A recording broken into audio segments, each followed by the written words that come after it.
Bonsoir à tous, bienvenue dans cette présente édition de l'Info 20h. Voyons d'abord les titres. Élection municipale, le maître mot sera la transparence. Nous prendrons le temps qu'il faut pour le dépouillement, indique Yafan Rahman. Journée internationale de la presse, liberté de la presse à l'ère de l'intelligence artificielle. On accepte un maître dont on ne connaît pas les tenants et aboutissants, soutient Yvan Martial. De son côté, Faisal Djouroubarkan plaide pour une révision des licences radiophoniques. Agression au sable à Vallée des Prêtres, Dilchad Diljor recherché pour tentative de meurtre. Accident à quartier militaire, un jeune de 19 ans perd la vie dans une sortie de route.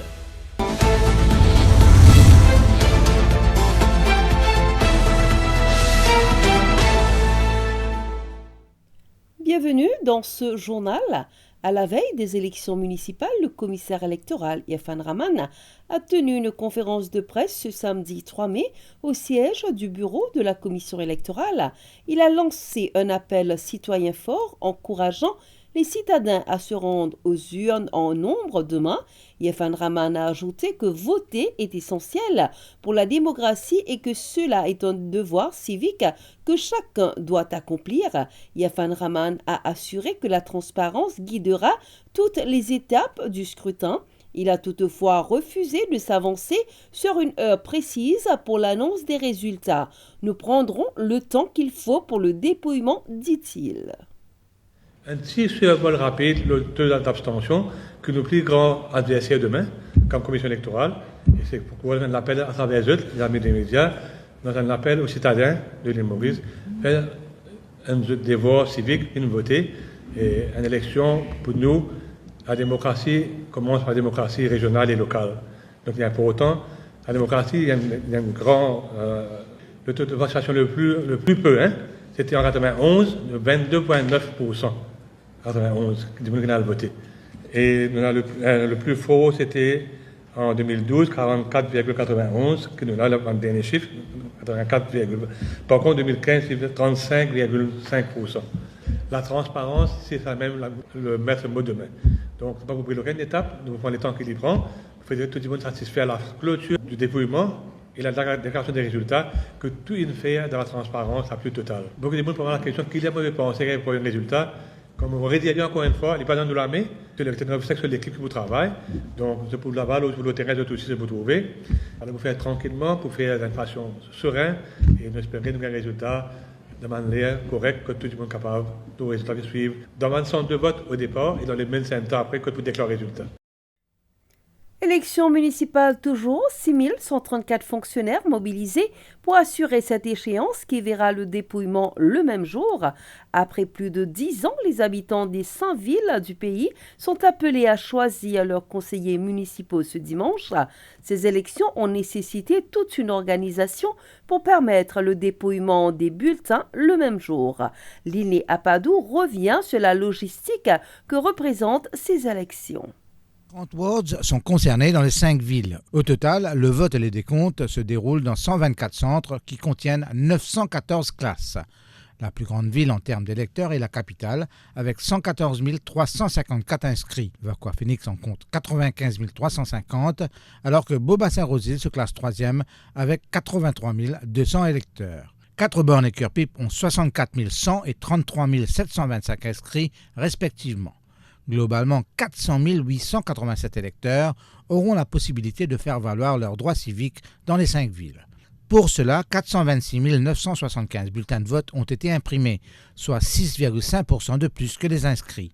La moyenne de candidats par ville est 80, mais les villes jumelles Beaubassin-Rosil comptent le plus grand nombre, soit 114, alors que Cœur-Pipe a le plus petit nombre avec 64. Pour assurer que les choses se déroulent comme prévu, 6 134 officiers ont été mobilisés. 30 returning officers assistés de 43 adjoints dirigeront les opérations sur le terrain. Un total de 1254 presiding officers auront la responsabilité de 4320 officiers dans les salles de vote. Cette armada est nécessaire puisque le décompte se déroulera dans les 124 centres de vote à partir de 18h ce dimanche. Liberté de la presse à l'ère de l'intelligence artificielle, on accepte un maître dont on ne connaît pas les tenants et aboutissants, soutient Yvan Martial. En ce 3 mai, la journée mondiale de la liberté de la presse rappelle le rôle crucial du journalisme. Cette année, le thème met en lumière un défi majeur, informer dans un monde nouveau l'impact de l'intelligence artificielle sur la liberté de la presse et les médias. Si l'intelligence artificielle offre des opportunités majeures, notamment l'automatisation, analyse de données massives, traduction multilingue, elle soulève aussi de sérieuses inquiétudes. Vince Bryan. Yvan Martial, ancien journaliste et observateur politique, souligne qu'auparavant, il y avait des manières très définies d'informer la population. Aujourd'hui, la technologie impose des contenus sans toujours en saisir le sens. Pour lui, les enjeux de l'intelligence artificielle restent largement méconnus. Moi, je fais partie d'une génération où pour retenir quelque chose, il fallait la comprendre et l'accepter comme vrai. Tandis qu'avec la technologie, on vous impose des choses, on vous impose l'intelligence artificielle. Vous ne savez pas comment ça fonctionne, mais vous savez que c'est un incontournable et donc on l'accepte sans trop savoir. Pour moi, il y a une forme d'asservissement parce que au départ, on accepte un maître dont on ne connaît pas les tenants et les aboutissants. Avinash Ramtoel, ministre de la Technologie, souligne que cette nouvelle ère numérique favorise effectivement la diffusion de contenus problématiques. Parfois, il y a un élément quand même d'information qui n'est pas correct. Il y a misinformation, il y a disinformation, malinformation et deepfakes. Le ministère met en place un système qui s'appelle MOCOS. Plus, permettre à des gens qui ont une doléance à faire, de faire cette doléance le MOCOS. En ce sens, le ministre estime qu'il est nécessaire de mettre en place des politiques encadrant l'usage de l'intelligence artificielle, qu'elle soit de nature législative ou non. C'est mon opinion personnelle. Moi, je pense qu'il nous faut bien une politique qui nous met en place. Et ce qui est pour législatif ou soit il faut seulement une politique, ça, c'est une décision qu'il faut bien prendre. Mais mon opinion personnelle, c'est qu'il nous faut bien capable de mettre un élément de modération dans le contenu. Parce que, oubliez que tout le monde peut être dans le contenu. À l'heure où l'intelligence artificielle redéfinit les contours de l'information, la presse se trouve à un tournant crucial. Journée mondiale de la liberté de la presse toujours. Faisal Djiroubarkan plaide pour une révision des licences radiophoniques. La liberté de la presse demeure l'un des piliers essentiels d'une démocratie saine et transparente. Pourtant, en novembre 2021, sous l'Ancien Régime, la licence des radios privées avait été réduite à une durée d'1 an, une décision qui avait suscité de vives critiques dans les milieux médiatiques et politiques. Interrogé à ce sujet, l'observateur politique Faisal Djiroubarkan a qualifié cette décision d'injuste. Selon lui, limiter la durée de la licence compromet non seulement la stabilité des médias indépendants, mais fragilise également le droit du public à l'information libre et fiable. Il estime qu'un réexamen de cette mesure serait un signal fort en faveur de la liberté d'expression. Ce serait une bonne chose si l'Alliance du changement pouvait revoir cette décision. Cela témoignerait d'un engagement clair envers les principes démocratiques, a-t-il déclaré au micro de Mélissa Rachel.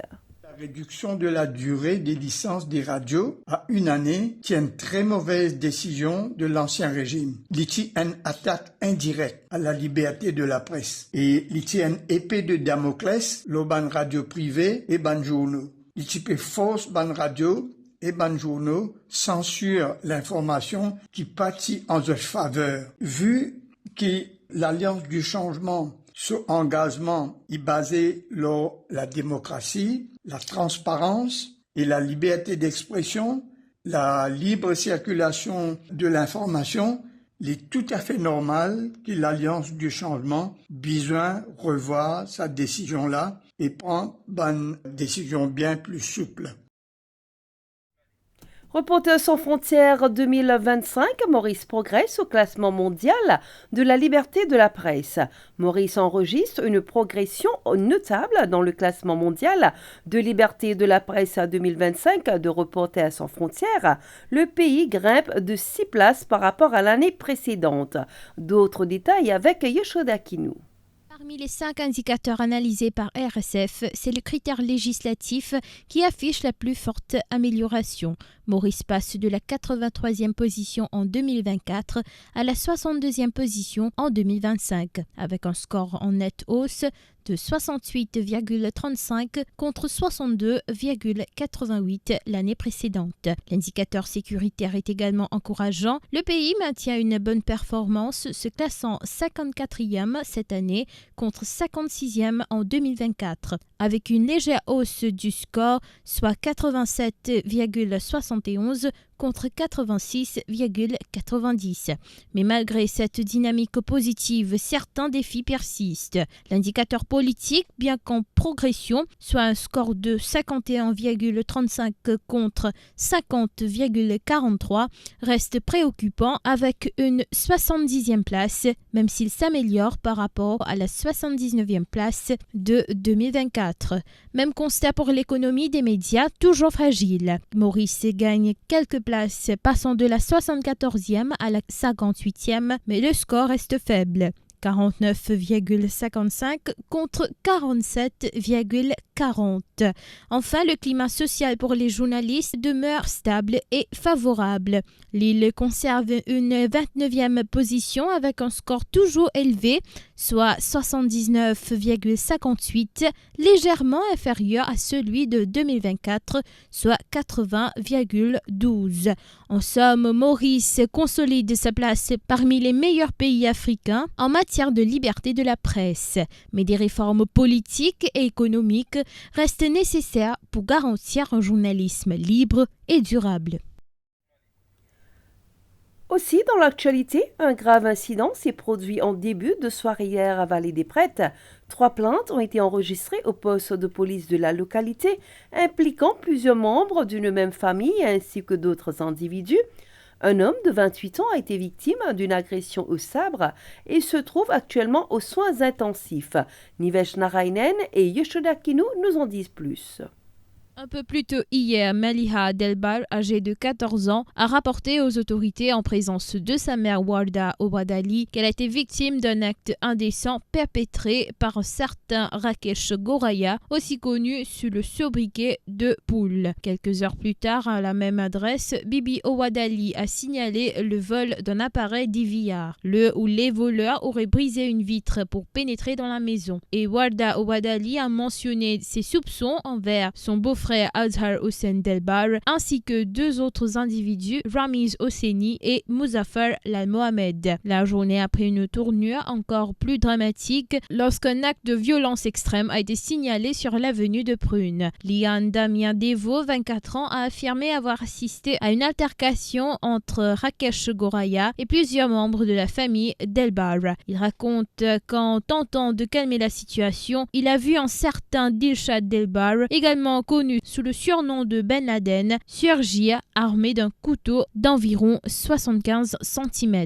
Ce dernier aurait poignardé Rakesh Goraya à plusieurs reprises au cou et au bras avant de prendre la fuite. La victime a été conduite d'urgence à l'hôpital G2 où il a été admis aux soins intensifs. Son état est jugé critique. Selon les autorités, après l'attaque, Rakesh Goraya s'est réfugié dans la maison d'Azhar Hussein bin Saddam Delbar où des traces de sang ont été relevées au sol. Une vidéo circulant sur les réseaux sociaux montre l'intérieur de cette résidence et la scène de l'agression. À noter que les plaignantes dans les affaires d'attentat à la pudeur et de vol sont respectivement la fille et l'épouse du principal suspect Mohamed Dilshad Ben Delbar. Une enquête est en cours menée par l'équipe du CID de Vallée-des-Prêtres sous la supervision du DI Lalit et du DSP Behari. Plusieurs lieux fréquentés par l'accusé, notamment son domicile à la cité Vallée-des-Prêtres et Plaine Verte, ont été perquisitionnés. Sans succès jusqu'à présent. L'enquête policière se poursuit.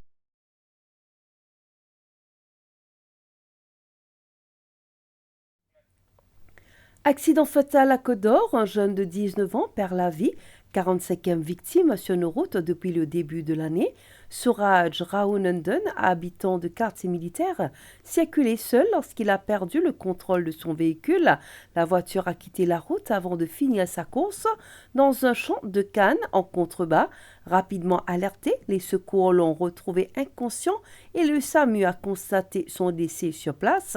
Une autopsie a confirmé que ses blessures étaient fatales. Ce drame porte à 45 le nombre de décès recensés sur nos routes depuis le début de l'année, dans un total de 39 accidents mortels. Voilà, c'est ici que prend fin cette présente édition de l'Info 20h. Merci de l'avoir suivi.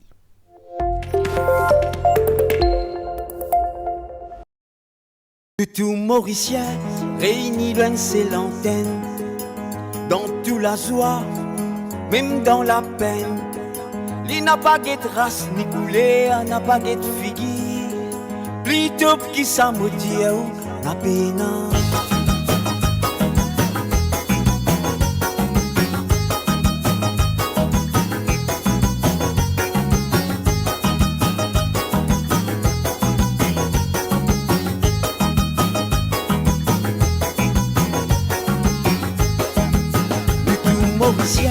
Réunis loin ses l'antenne, dans toute la joie, même dans la peine. Il n'a pas de race ni couleur, n'a pas de figure, plutôt qui s'amodie ma peine, ma peine, ma peine. Top, top, top, topo, top, top, top, FM, top, top, top, topo, top, top, top. Il n'a pas visé, en liberté causée. Causer de mauvais, quand t'aimes pour l'assaut. Correct, pas correct, il met tout dans correct. Les mémoristes, si vous dans marée noire, il ouvert la faute, la lignée. La roue l'a tourné, même bâton dans la roue. Ou avec nous, nous avec ou nous pas pour qu'il est. La main dans la main, nous pas pour laisser liberté menacée. Sans frayer, ni faver, à nous amène où la vérité. Top, top.